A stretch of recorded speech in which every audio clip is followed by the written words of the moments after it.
আজ থেকে 5 বছর আগে মেঘা আর রনির একটি ছোট দুর্ঘটনা তাদের জীবন চিরতরে বদলে দেয়। গাড়িতে থাকা রনি সামান্য আঘাত পেলেও মেঘা কোমাতে চলে যায়।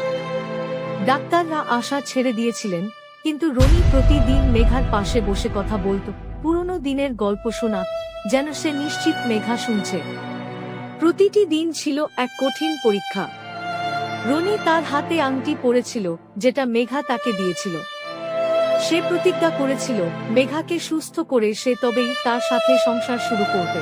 এক সকালে 5 বছর পর নার্স দ্রুত রনির কাছে আসে। মেঘার চোখে সামান্য কম্পন দেখা গেছে। রনির চোখে এক ঝলকে নিভে যাওয়া আশার আলো আবার জ্বলে উঠল। সে মেঘার হাত ধরল, ভালোবাসার সব কথা নতুন করে বলল। মেঘার চোখে তখন এক ফোঁটা জল। কিন্তু পরদিনই সকালে মেঘার হৃদস্পন্দন কমে যেতে শুরু করল। ডাক্তাররা সব চেষ্টা করেও ব্যর্থ হলেন। বিদায়ের আগে নার্স রনির হাতে একটি খাম তুলে দিলেন, যেটা মেঘা কোমাতে যাওয়ার ঠিক আগের দিন লিখেছিল।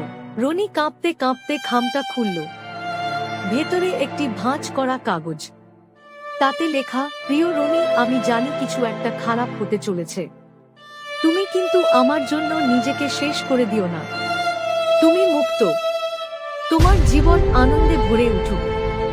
শুধু মনে রেখো, আমি সব সময় তোমার হৃদয়ে থাকব। ভালো থেকো। রনি চিঠিটা বুকে চেপে ধরেছিল। চিঠিটা ছিল তার জীবনের সবচেয়ে বড় মুক্তি আর সবচেয়ে গভীর বেদনার প্রতীক। সে বুঝতে পারল তাকে এগিয়ে যেতে হবে মেঘার ভালোবাসার স্মৃতি নিয়ে। গল্পটি আপনার কেমন লাগলো? আপনি কি আরো এমন আবেগময় গল্প শুনতে চান?